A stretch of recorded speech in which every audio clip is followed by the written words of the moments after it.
जय राम जी की। श्री वाल्मीकि रामायण किष्किंधा कांड।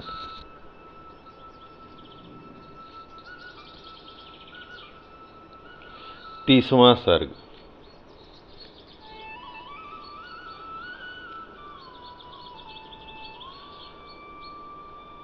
शरद ऋतु का वर्णन तथा श्री राम का लक्ष्मण को सुग्रीव के पास जाने का आदेश देना।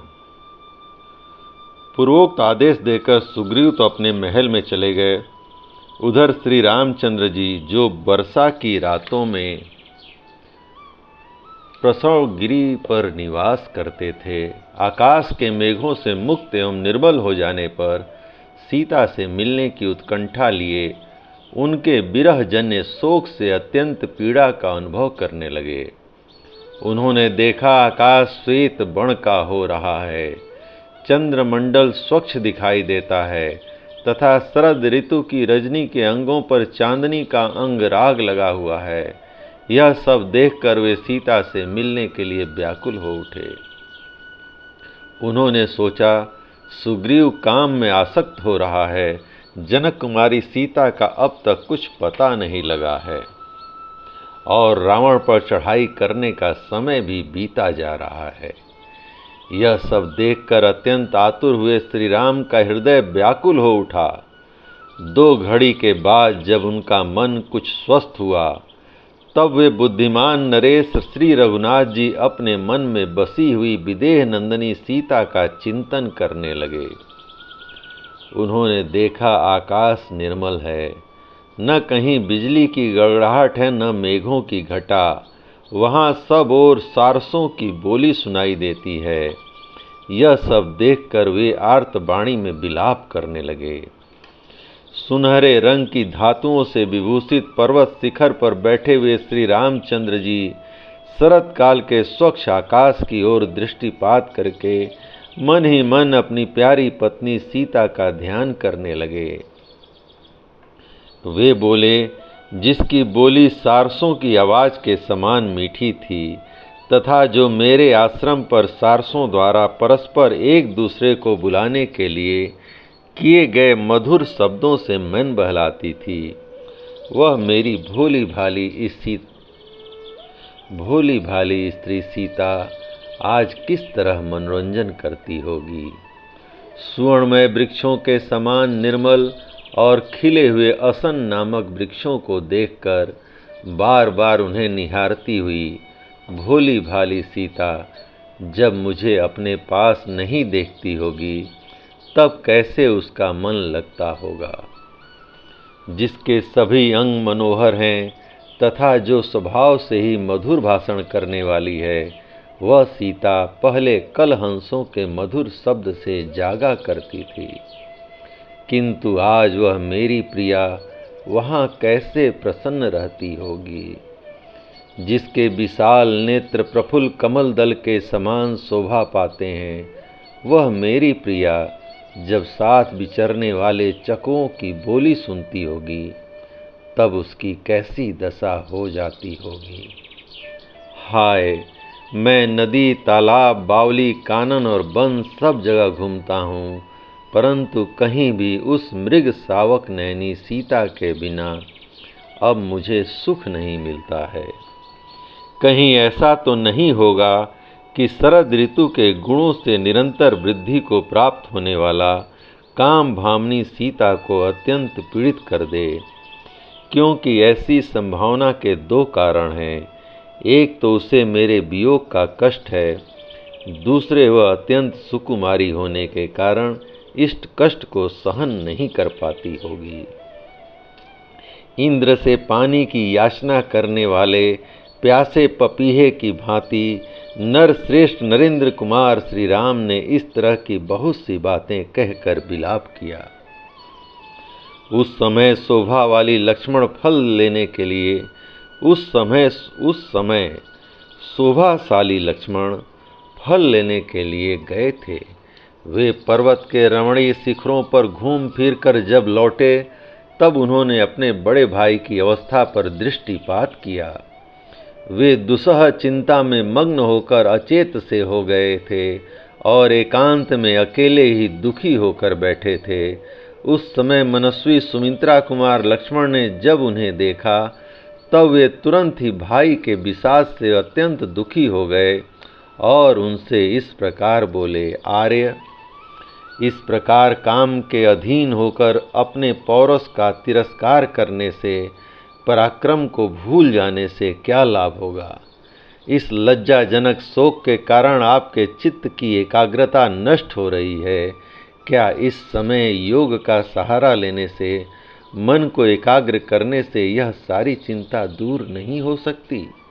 तात, आप आवश्यक कर्मों के अनुष्ठान में पूर्ण रूप से लग जाइए, मन को प्रसन्न कीजिए और हर समय चित्त की एकाग्रता बनाए रखिए।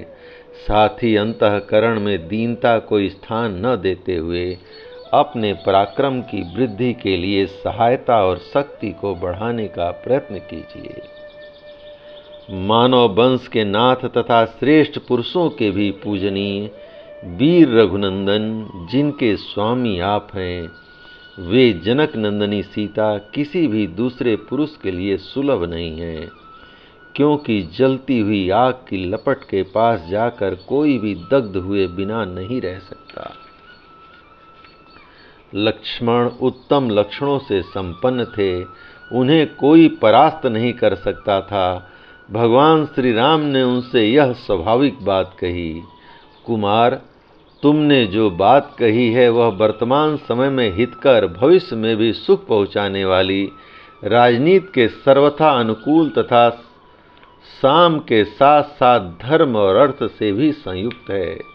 निश्चय ही सीता के अनुसंधान कार्य पर ध्यान देना चाहिए तथा उसके लिए विशेष कार्य या उपाय का भी अनुसरण करना चाहिए, किंतु प्रयत्न छोड़कर पूर्ण रूप से बढ़े हुए दुर्लभ एवं बलवान कर्म के फल पर ही दृष्टि रखना उचित नहीं है। तदंतर प्रफुल्ल कमल दल के समान नेत्र वाली मिथिलेश कुमारी सीता का बार बार चिंतन करते हुए श्री रामचंद्र जी लक्ष्मण को संबोधित करके सूखे हुए उदास मुंह से बोले, सुमित्रानंदन, सहस्त्र नेत्रधारी इंद्र इस पृथ्वी को जल से तृप्त करके यहाँ के अनाजों को पकाकर अब कृतकृत्य हो गए हैं। राजकुमार देखो, जो अत्यंत गंभीर स्वर से गर्जना किया करते थे और पर्वतों, नगरों तथा वृक्षों के ऊपर होकर निकलते थे, वे मेघ अपना सारा जल बरसाकर शांत हो गए हैं। नील कमल दल के समान श्याम बण वाले मेघ दसों दिशाओं को श्याम बनाकर मद रहित गजराजों के समान वेग शून्य हो गए हैं, उनका वेग शांत हो गया है। सौम्य, जिनके भीतर जल विद्यमान था तथा जिनमें कुटुज और अर्जुन के फूलों की सुगंध भरी हुई थी, वे अत्यंत वेगशाली झंझावत उमड़ घुमड़ कर संपूर्ण दिशाओं में विचरण करके अब शांत हो गए हैं। निष्पाप लक्ष्मण, बादलों, हाथियों, मोरों और झरनों के शब्द इस समय सहसा शांत हो गए हैं। महान मेघों द्वारा बरसाए हुए जल से घुल जाने के कारण ये विचित्र शिखरों वाले पर्वत अत्यंत निर्मल हो गए हैं। उन्हें देखकर ऐसा जान पड़ता है मानो चंद्रमा की किरणों द्वारा उनके ऊपर सफेदी कर दी गई है। आज शरत ऋतु सप्तछद की डालियों में सूर्य, चंद्रमा और तारों की प्रभा में तथा श्रेष्ठ गजराजों की लीलाओं में अपनी शोभा बांट कर आई है। इस समय शरत काल के गुणों से संपन्न हुई लक्ष्मी यद्यपि अनेक आश्रयों में विभक्त होकर विचित्र शोभा धारण करती है, तथापि सूर्य की प्रथम किरणों से विकसित हुए कमल बनों में वे सबसे अधिक सुशोभित होती हैं। चितवन के फूलों की सुगंध धारण करने वाला शरत काल स्वभावतः वायु का अनुसरण कर रहा है। भ्रमरों के समूह उसके गुणगान कर रहे हैं। वह मार्ग के जल को सोखता और मत वाले हाथियों के दर्प को बढ़ाता हुआ अधिक शोभा पा रहा है। जिनके पंख सुंदर और विशाल हैं, जिन्हें काम कीड़ा अधिक प्रिय है, जिनके ऊपर कमलों के पराग बिखरे हुए हैं, जो बड़ी बड़ी नदियों के तटों पर उतरे हैं और मानसरोवरों से साथ ही आए हैं, उन चक्रवाकों के साथ हंस क्रीड़ा कर रहे हैं। मदमत गजराजों में, दर्प भरे वृषभों के समूहों में तथा स्वच्छ जल वाली सरिताओं में नाना रूपों में विभक्त हुई लक्ष्मी विशेष शोभा पा रही है। आकाश को बादलों से शून्य हुआ देख वनों में पंख रूपी आभूषणों का परित्याग करने वाले मोर अपनी प्रियतमाओं से विरक्त हो गए हैं। उनकी शोभा नष्ट हो गई है और वे आनंद शून्य हो ध्यान मग्न होकर बैठे हैं। वन के भीतर बहुत से असन नामक वृक्ष खड़े हैं, जिनकी डालियों के अग्रभाग फूलों के अधिक भार से झुक गए हैं। उन पर मनोहर सुगंध छा रही है। वे सभी वृक्ष स्वर्ण के समान गौर तथा नेत्रों को आनंद प्रदान करने वाले हैं। उनके द्वारा वन प्रांत प्रकाशित से हो रहे हैं। जो अपनी प्रियतमाओं के साथ विचरते हैं, जिन्हें कमल के पुष्प तथा वन अधिक प्रिय हैं, जो चितवन के फूलों को सूंघ कर उन्मत्त हो उठे हैं, जिनसे अधिक मद है तथा जिन्हें मद जनित काम भोग की लालसा बनी हुई है, उन गजराजों की गति आज मंद हो गई है। इस समय आकाश का रंग सान पर चढ़े हुए शस्त्र की धार के समान स्वच्छ दिखाई देता है। नदियों के जल मंद गति से प्रवाहित हो रहे हैं। श्वेत कमल की सुगंध लेकर शीतल मंद वायु चल रही है। दिशाओं का अंधकार दूर हो गया है और अब उनमें पूर्ण प्रकाश छा रहा है। घाम लगने से धरती का कीचड़ सूख गया है। अब उस पर बहुत दिनों के बाद घनी धूल प्रकट हुई है। परस्पर बैर रखने वाले राजाओं के लिए युद्ध के निमित्त उद्योग करने का समय आ गया है। शरद ऋतु के गुणों ने जिनके रूप और शोभा को बढ़ा दिया है, जिनके सारे अंगों पर धूल छा रही है, जिनके मद की अधिक वृद्धि हुई है तथा जो युद्ध के लुभाए हुए हैं, वे साण इस समय गौओं के बीच में खड़े होकर अत्यंत हर्षपूर्वक हंकड़ रहे हैं। जिसमें काम भाव का उदय हुआ है, इसलिए जो अत्यंत तीव्र अनुराग से युक्त हैं और अच्छे कुल में उत्पन्न हुई हैं, वह मंद गति से चलने वाली हथनी वनों में जाते हुए अपने मदमत्त स्वामी को घेर कर उसका अनुगमन करती है। अपने आभूषण रूप श्रेष्ठ पंखों को त्याग कर नदियों के तटों पर आए हुए मोर मानो सारस समूहों की फटकार सुनकर दुखी और खिन्न चित्त हो पीछे लौट जाते हैं। जिनके गंड स्थल से मद की धारा बह रही है, वे गजराज अपनी महती गर्जना से कारंडों तथा चक्रवाकों को भयभीत करके विकसित कमलों से विभूषित सरोवरों में जल की हिलोर हिलोर कर पी रहे हैं।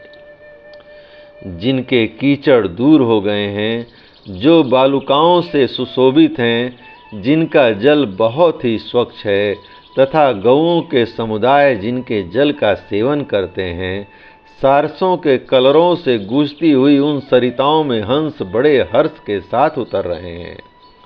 नदी, मेघ, झरनों के जल, प्रचंड वायु, मोर और हर्ष रहित मेढकों के शब्द निश्चय ही इस समय शांत हो गए हैं।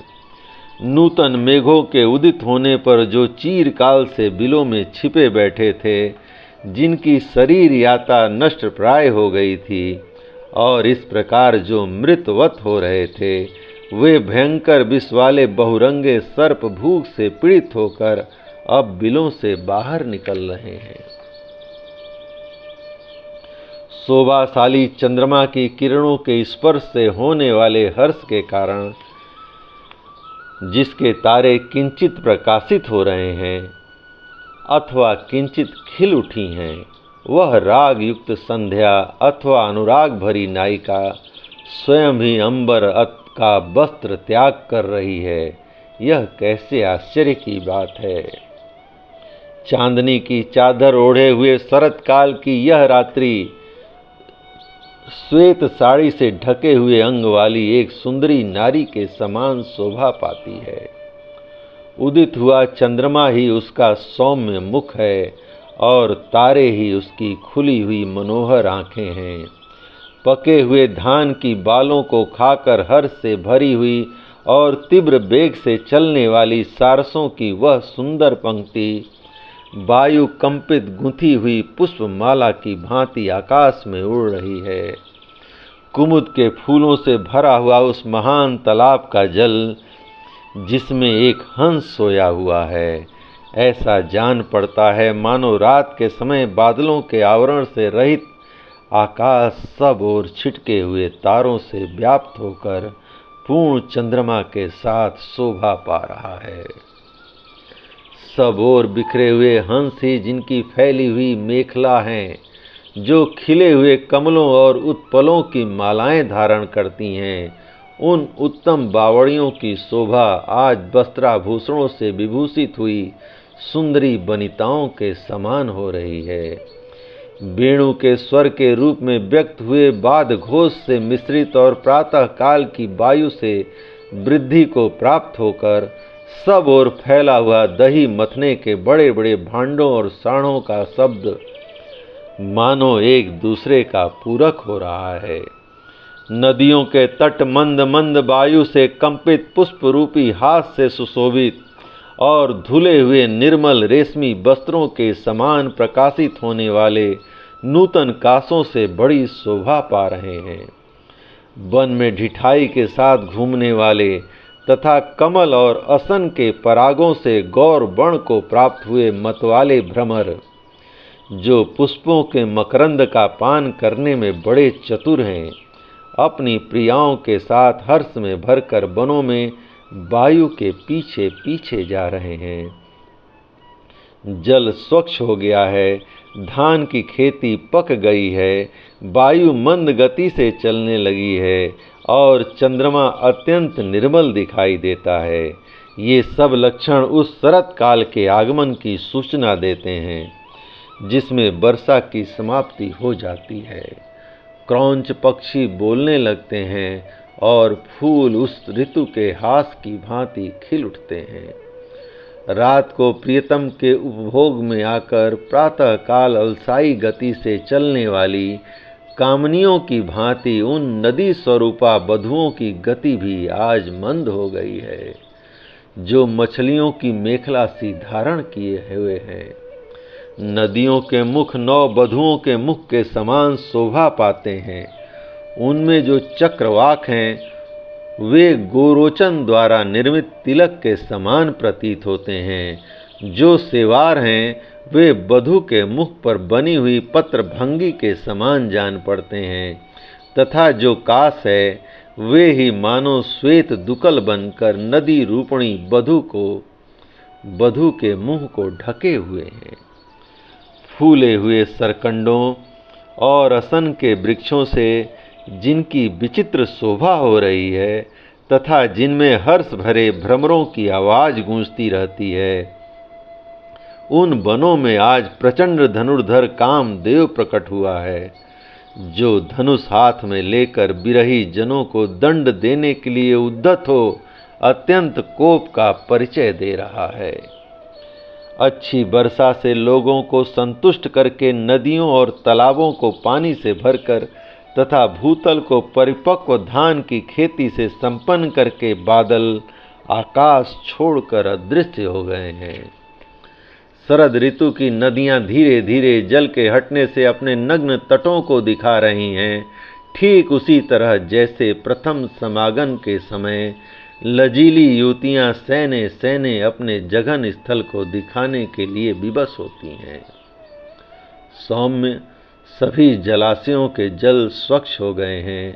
वहाँ क्रूर पक्षियों के कलनाद गूंज रहे हैं और चक्रवाकों के समुदाय चारों ओर बिखरे हुए हैं। इस प्रकार उन जलाशयों की बड़ी शोभा हो रही है। सौम्य राजकुमार जिनमें परस्पर बैर बंधा हुआ है और जो एक दूसरे को जीतने की इच्छा रखते हैं, उन भूमिपालों के लिए यह युद्ध के निमित्त उद्योग करने का समय उपस्थित हुआ है। नरेश नंदन, राजाओं की विजय यात्रा का यह प्रथम अवसर है, किंतु न तो मैं सुग्रीव को यहाँ उपस्थित देखता हूँ और न उनका कोई वैसा उद्योग ही दृष्टिगोचर होता है। पर्वत के शिखरों पर असन चितवन, कोविदार, बंधु जीव तथा श्याम तमाल खिले दिखाई देते हैं। लक्ष्मण देखो तो सही, नदियों के तटों पर सब ओर हंस, सारस, चक्रवाक और कुरर नामक पक्षी फैले हुए हैं। मैं सीता को न देखने के कारण शोक से संतप्त हो रहा हूँ।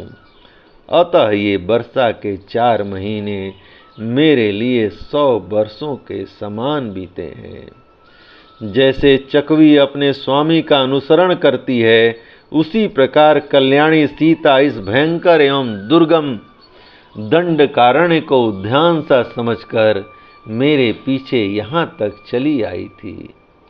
लक्ष्मण, मैं अपनी प्रियतमा से बिछुड़ा हुआ हूँ। मेरा राज्य छीन लिया गया है और मैं देश से निकाल दिया गया हूँ। इस अवस्था में भी राजा सुग्रीव मुझ पर कृपा नहीं कर रहा है। सौम्य लक्ष्मण, मैं अनाथ हूँ, राज्य से भ्रष्ट हो गया हूँ। रावण ने मेरा तिरस्कार किया है। मैं दीन हूँ, मेरा घर यहाँ से बहुत दूर है। मैं कामना लेकर यहाँ आया हूँ तथा सुग्रीव यह भी समझता है कि राम मेरी शरण में आए हैं। इन्हीं सब कारणों से वानरों का राजा दुरात्मा सुग्रीव मेरा तिरस्कार कर रहा है, किंतु उसे पता नहीं है कि मैं सदा शत्रुओं को संताप देने में समर्थ हूँ। उसने सीता की खोज के लिए समय निश्चित कर दिया था, किंतु उसका तो अब काम निकल गया है।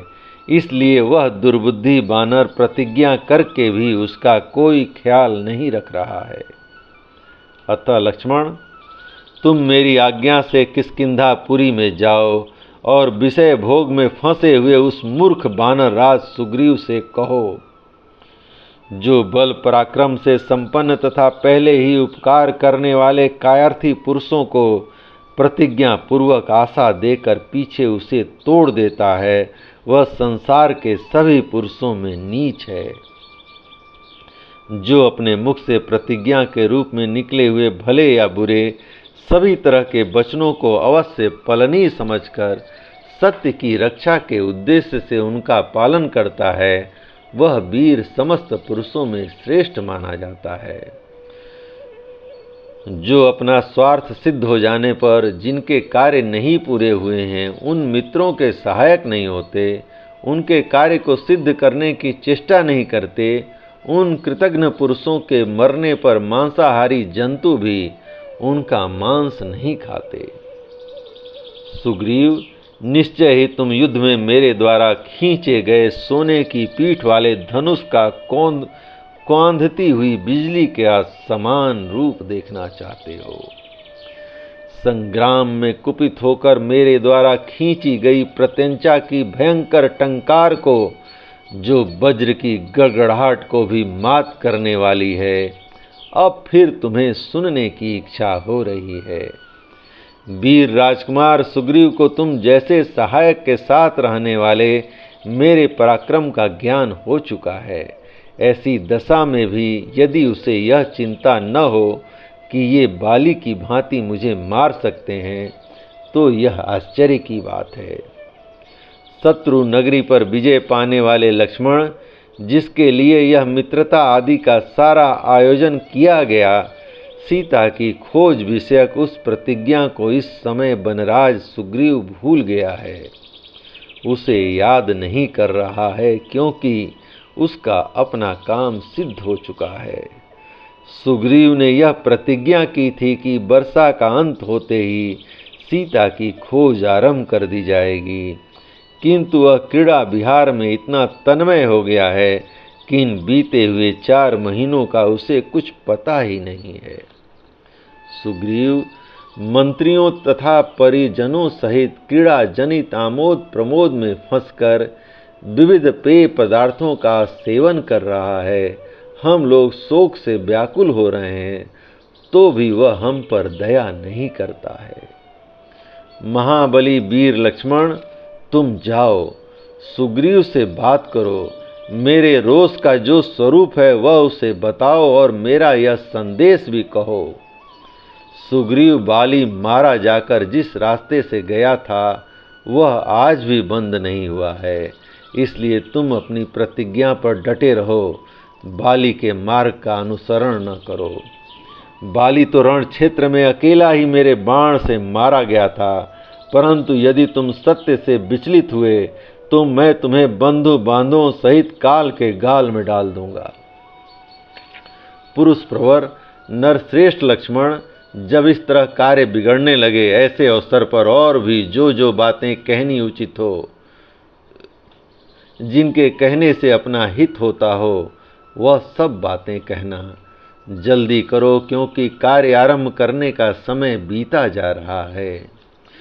सुग्रीव से कहो, वानर राज, तुम सनातन धर्म पर दृष्टि रखकर अपनी की हुई प्रतिज्ञा को सत्य कर दिखाओ, अन्यथा ऐसा न हो कि तुम्हें आज ही मेरे बाणों से प्रेरित हो प्रेत भाव को प्राप्त होकर यमलोक में बाली का दर्शन करना पड़े।